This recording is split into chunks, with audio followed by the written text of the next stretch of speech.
Hello, welcome to my channel. Learn today for better tomorrow. Hello dear students, welcome back to the new lecture with HTML and CSS. In last lecture, we have seen some part of CSS. Now we will see the next part, which is very important part of CSS. Now quickly we will revise what we have seen in last lecture. We have seen types of CSS. Do you remember? Yes, first is inline CSS. That is the CSS which you have to incorporate in a particular tag. Then internal CSS. With the help of style tag, you have to include that CSS inside that particular HTML file. And next, that is third one, is external CSS. In external CSS, we have seen we have to design another text file with the extension .css, and we link that file to our original HTML file. So we have seen three types of CSS in our last lecture. Now today we will see the most important part from CSS, that is selectors. CSS selectors are used to find or select the HTML elements you want to style. Now this is just a definition or just information about selectors. Now we will see the selector and the types of selector, so you will understand how we are going to use these selectors to beautify our HTML program. There are 5 types of selectors. One is element selector. See here, the first one is element class selector, which we have already studied, and lastly in our last universal selector. If you notice here, I have given p tag with some property and with some value, and another property and value. So this is nothing but element selector. We have used this type of selector in our external CSS files. Do you remember? Yes, in our external CSS files, we have used such kind of selectors. The types which are new in this lecture: ID, class, group, and universal. Now you might have wondered, what are these signs? That is hashtag, then dot, then h1, h2p, and then this asterisk type of sign. So these signs indicate something for these selectors, or you can say these signs are very important to identify these selectors. We will see first selector, that is ID selector. ID selector. The ID selector uses the ID attribute of an HTML element to select a specific element. The ID of an element is unique within a page. And last point, that is the syntax for ID is write a hash character followed by an ID name. Now let's quickly see the syntax. This is a syntax. Style tag you all know. Now see here, Deco is the ID name and rest is what you know already, that is property and then value. Now the hashtag is given in front of this or before this Deco name. The example you can see here, that is h1 ID is equal to Deco hello all and then h1 close. That means whatever I am going to define in this Deco is going to apply for this h1 tag. You will come to know everything when we see an example. There are some rules for defining ID. Let's see one by one. The ID name is case sensitive. That means when you are going to define the ID over here, if you are going to define it in lowercase, then the same characters should be here in this style tag. If you are going to call it in a uppercase, then it should be in a uppercase like this. So the ID name is case sensitive. Secondly, the ID name must contain at least one character. And thirdly, the ID name must not contain white space. If I give here deco dash or deco space my style or my space style, then it won't take. The ID name should be one word without any spaces. Let's see one example. Here, doctype HTML, the simple HTML program I have written with title as ID selector and then body. Welcome to see how ID selector works. Then again I have defined one another tag, that is p tag, use of CSS with some text, and now I am going to define this style tag for my style. Now my style is the name of my ID. As you can identify the ID name easily, whenever there is hash symbol and the name, then undoubtedly this is ID name. Now the rest is very simple, which we have already seen, that is you have to give some property, then value, again property value with semicolon, and lastly curly bracket close, and after that style tag close and head tag close. Now see here, I have defined one h1 tag with this same ID, that is my style ID.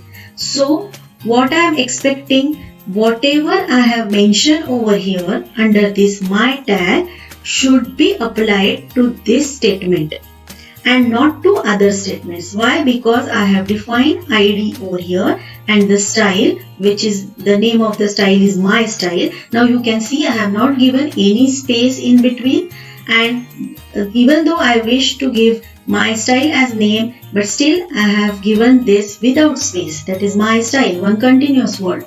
So I have defined here ID as my style, and whatever styling I want, I have given it over here, that is background color, then color to the text, padding, then text alignment, everything I have mentioned in this my style, and I want that style to be applied to this h1 tag.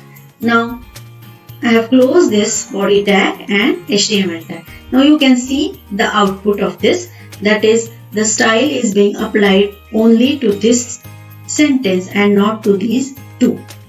Even though they are h1, this welcome to see how ID selector works is in h1 format. You can see here it is in h1 tag, but still I have not given ID over here, so the style is not applied to this sentence.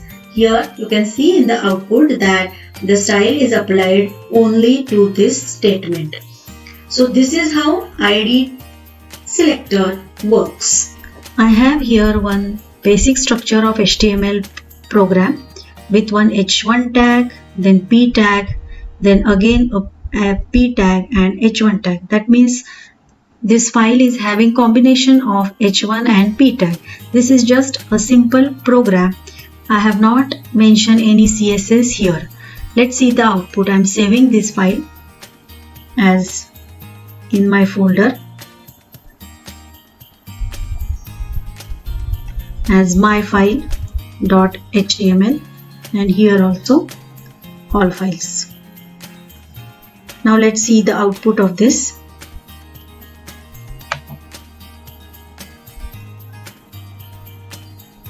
Now here you can see the output, which is coming perfectly.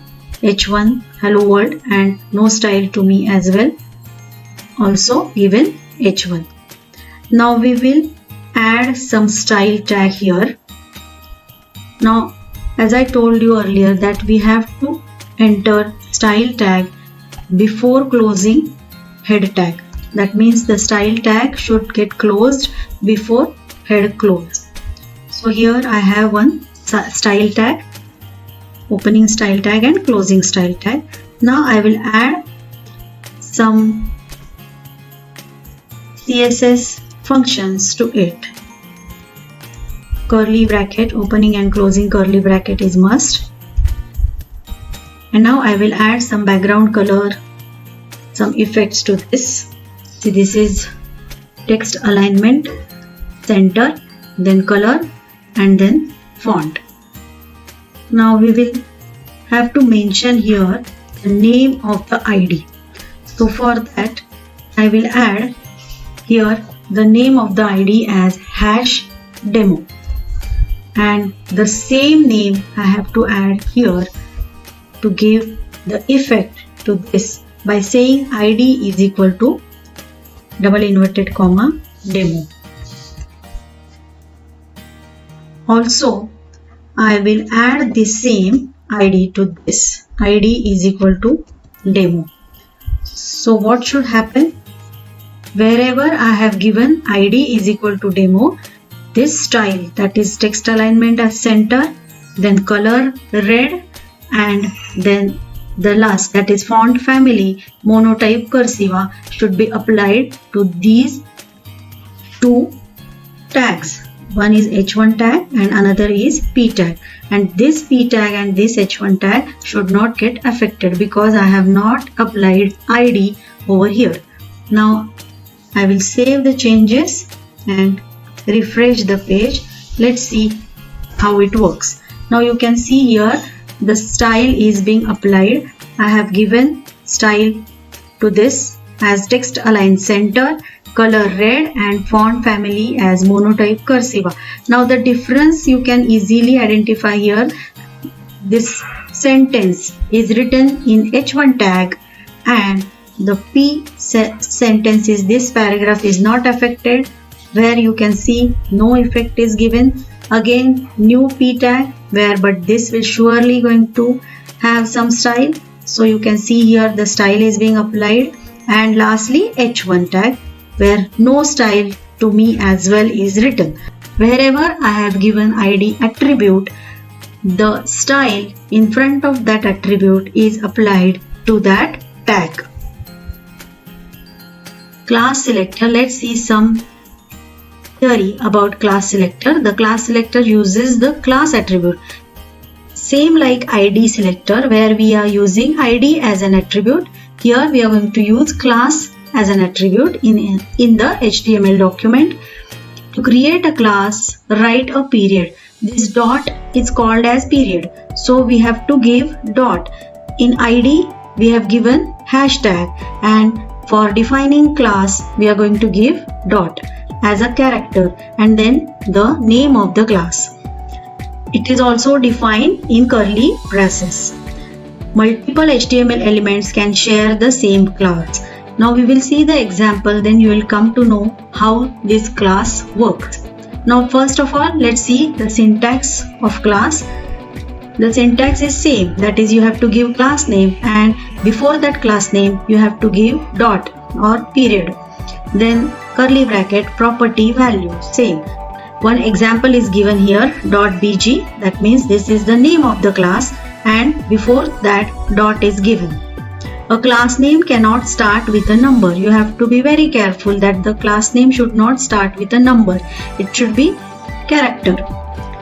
Now let's see example. The same style tag here given and one class, that is effect, and one property with value, another property with value, and this is third property with value. This style is given under head section. Then you can see here for h1 tag class is equal to effect.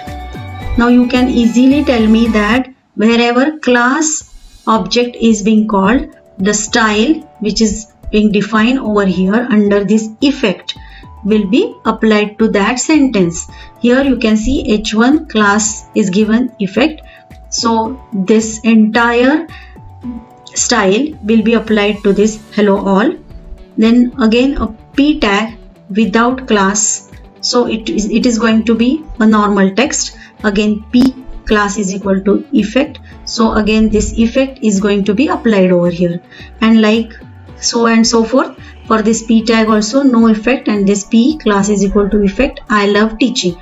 Now let's see the output of this. See here the output is there.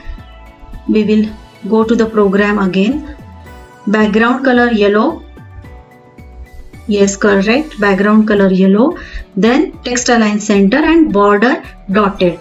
So for this h1, that is hello all, this is educational website and I love teaching, the style will be applied. Yes, the style is applied here. So this is called as class. Whenever we are defining anything under the style tag with dot, then it is called as class. Now what is the use of this class? You can call this class in any tag in any number of time in your entire program. We have seen two types of selectors, rather three types of selectors: element, ID and class. Now let's move on for the third type, that is, or fourth type, that is group selector. Group selector selects all the elements with the same style definitions. You can easily judge. Group selectors means you are going to give effect to the group of elements. That means you are going to give same effect to few tags by grouping them together. The group selector is used to minimize the code. If you want to give the same style to H1, P or H2 or H3, then you are going to group them and you are going to give the style to them. Multiple HTML elements can share the same style separated by comma. We will see the syntax of group selector. This is the syntax of group selector, that is tag 1, tag 2, tag 3, so on and so forth. Here you can give as many as tags you want, then again curly bracket, property, value and curly bracket close. See here example h1 comma h2. Now wherever my h1 h2 will be there in my HTML program, this style will be applied. It is very simple. Group selector syntax is very simple. It is just a normal tag, it is just element tag but with comma and with grouping. We have already learned this type of element tag where we are giving h1 then curly bracket and some property with value. Here just we are going to club these tags if we want to apply the same style to more than one tags. Only h1 h2 tags included on the page will be appeared in red color with central alignment. This is the explanation of the example. Now this is the example. Now you can see here that I have given h1 h2 as text align center and color red, and here h1 h2 is given and another third tag, that is p tag, is also given, but the same style is applied to h1 and h2 and not to this p tag. So this is just grouping of tags and applying the same style to those tags. Clear? So this is all about group selector. Last selector, that is universal selector. Now the name itself suggests that universal means it is being applied all over, that is entire program. So the universal selector asterisk selects all HTML elements on the page.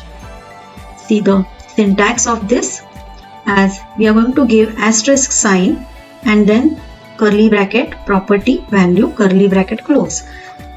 The example here, that is asterisk then curly bracket, again property, value. All the tags included on the same web page will be appeared in red color because I have mentioned here star or asterisk.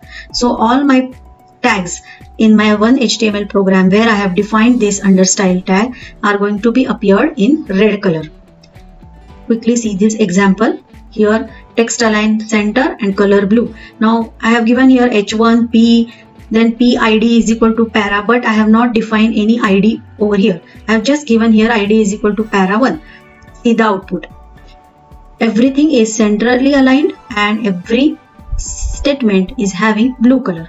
Why? Because I have given here as asterisk. So whenever you say here asterisk and then you define any tag, the entire style after this asterisk sign will be applied to your entire HTML document. With this, we have finished with types of selectors. We have seen 5 types of selectors.